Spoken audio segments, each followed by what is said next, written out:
These are the signs of a man that is very violent. A man that start punching the walls and tearing everything up when he get mad. Be careful, because the next time he might hit you. Number 2, he get angry when you miss a few calls. He already think you cheating. No matter what you say, he think you lying. Just know, when you see him, it's going to be an argument. Number 3, he start making threats. If I can't have you, nobody going to have you. Ain't no other man going to be in my spot. Ain't no man going to take my place. I ain't going nowhere. And he mean everything he say. Number 4, he gets all up in your face when he get mad. He want to put fear in you. If you're not scared of him, it makes him look weak. And when you argue back with him, you take away his power. And then he gonna try something else. Number 5, when you reject him, he destroys everything you own. He busts your windows out, mess your car up, mess your tires up, destroys everything that you love, everything you work hard for. When he start doing all these things, it's time to leave before he do something to you.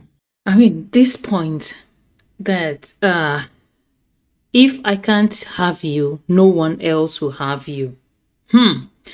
He says that, take that seriously, because he means every word of it.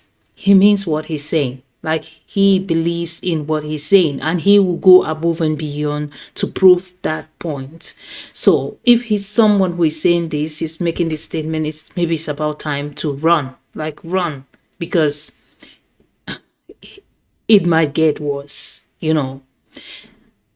And he believes what he's saying. Take it seriously. Believe him. Believe him. Sometimes when a narcissist is angry at you, they're not even really upset with you. And of course, if you're new here, I'm actually a diagnosed narcissist. Don't let that blow your mind, what I just said. Don't let it confuse you. Because just because a narcissist is taking their anger out on you doesn't mean that you are actually the person who got them angry.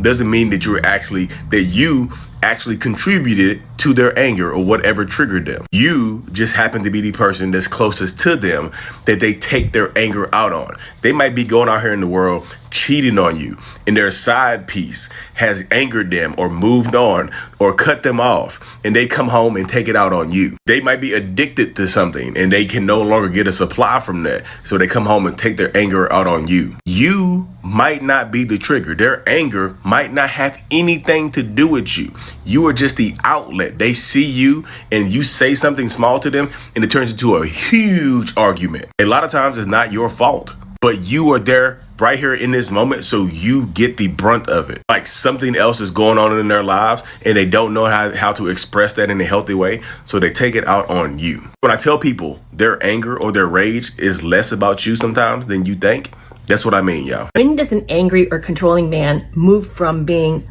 difficult to live with to dangerous? Do you know the signs that it's time to leave? And know when you need to take the next step in order to maybe even save your life. What's up, family? Here are 8 signs that someone in your life has been sent by the enemy.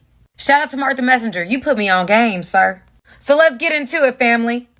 Number 1, they will always provoke you to anger and rage. They want to see you get out of character. Number 2, they are energy vampires. They will literally drain you of your energy. Number 3, when ignored, they will start a whole smear campaign against you, spreading all types of lies and rumors just to get people to see you in a different light. If they can't control you, they will control how people see you. Number 4, their presence in your life takes you further away from God. Remember, sin separates. Number 5, they are jealous and envious of your success. They do not want to see you win. They try to minimize your success, hate on you, shame you, whatever they can do to shortcut and sabotage your success. Number 6, God will send somebody in your life to warn you about them. Number 7, once they've gotten what they wanted from you, they will abandon ship and find another victim. And number 8, they always come with a hidden agenda. Always. Exactly. If they can't control you, they will find every way possible to control people. If they can't control you, they will find every way possible to get people to control people on how to see you. All right, y'all, let's do this. All right, ladies, I want to talk to you today about the signs of a potentially dangerous or abusive man so that you can see, scope it out, and then ghost them before it gets ugly. All right, so number 1, the permanent clinger. The man that is always wanting to be by you, always wanting to be close to you. That man right there, if you take away his baba, he can become potentially dangerous. Number 2, the addict. It doesn't matter what he's addicted to, even if it's alcohol. When he is in an inebriated state, he can be a very dangerous person. So if you have someone who's addicted, you need to not get with that man, even if you are. Number 2, number 3, the emotionally unstable. If he's kind of up and down emotionally, 1 minute he's mad, 1 minute he's sad, 1 minute he's this, 1 minute he's that, he's unpredictable. And that unpredictability can manifest itself in abuse. All right. Number, I don't know what we're on, 5, the hot-tempered man. Now, he may not be hot-tempered with you at the beginning, but just check out his vibe. Check out how he gets down, how he moves in public. If he's hot-tempered, if he gets mad very easily and goes off the handle on small things, that man more than likely is going to find a small reason to snap on you. So you got to make sure that you stay away from that brother. And then finally, the victim card. The man that is always making excuses for his behavior. Starts off by hollering at you. I'm so sorry, babe. I had a stressful day. I apologize. You know, life is crazy. Starts off by verbally abusive. Maybe abusive verbally or snapping at your kid. Baby, I'm so sorry. You know, it reminded me of something. Whatever it is, he's constantly making excuses for his abhorrent behavior. That man you need to stay away from. All right, y'all. I have many more, but I don't want to take up too much time. I just want to encourage you, have the courage to say enough is enough, to get out fast. The biggest thing with dating that I find is that people stay too long because they like the person, they are attracted to the person, they might even love the person, right? But that person can be extremely toxic to us and bad for us. But because we love them so much, we put up with so much, and then we find ourselves in a living hell. Take it from me. We all know that some people are really bad and they're not the right people for us. They're not the right person for us, but we put up with a lot because we are in love with them. They are our spec. They're the kind of guy that we want to show off with to our friends, our relatives, our acquaintances, to the public, just to have that image that you are dating this kind of person. But at the end of the day, is it good for you? Is it good for your body, your soul, your personality, your overall well-being? Is it good? Because people talk about, he's my spec, he's gonna change. Maybe it's just a season. This phase is gonna pass.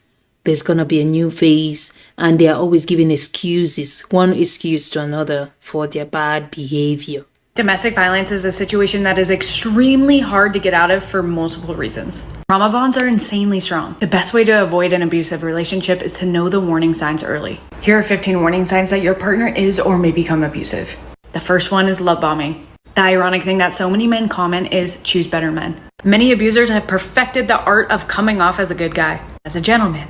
They're the ultimate manipulators. They wine and dine you. They tell you everything you want to hear. That you are meant for them and no one has ever made them feel this way. They make you believe they're your soulmate. Abusers don't come out swinging. They'll tell them they'll love them faster than normal. They'll want to move in faster than normal. They'll want to get married faster than normal. They want this person absolutely hooked so that when they start abusing them, the person will forgive them. Because this isn't who they are. Because they know the man that he can be. They'll end up believing the abuser when they blame it on them. Because the abuser was so great before, and so it must be their fault because they weren't like this before. But it is and was never your fault. That's who that person is at the core. This is hard because some people genuinely do fall in love really fast. And there are some amazing stories out there. So the most important thing is to pay attention to how he treats you after he's landed you. This will differentiate between love and manipulation. Which brings us to point 2. Abuse is progressive, so this will happen slowly. They'll make small comments, put downs, start judging everything you do, and criticize you.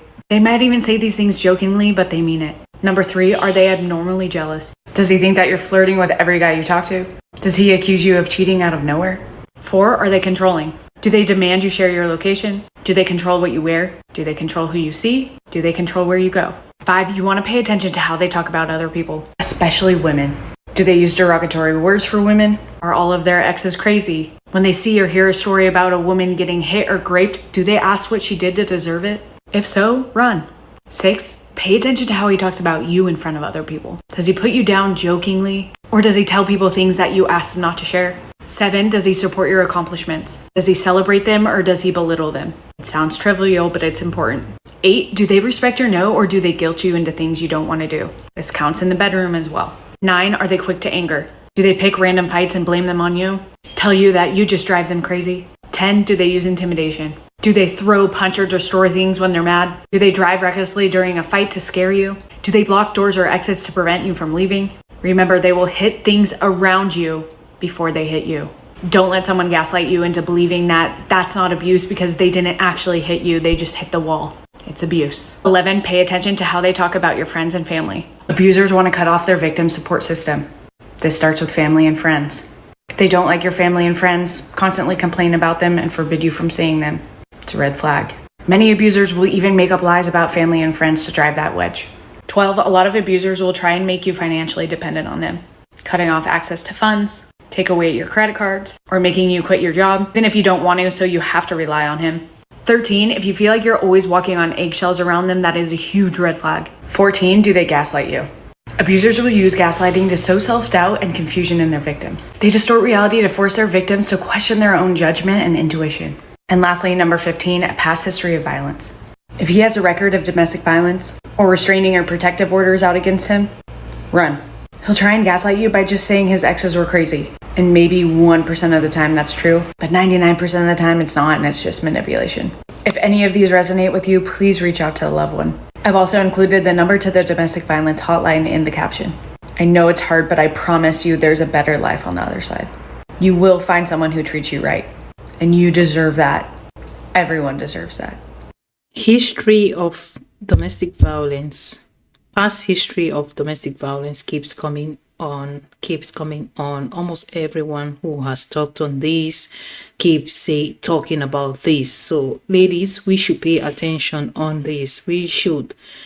I mean, most of the time I also know because I had a friend one time who was with this guy, and this guy has a history of domestic violence. He's always been abusive with his past relationships, and when my friend asked what happened, he would try to gaslight his exes. He would say, oh, it was their fault, I was a good guy and all that.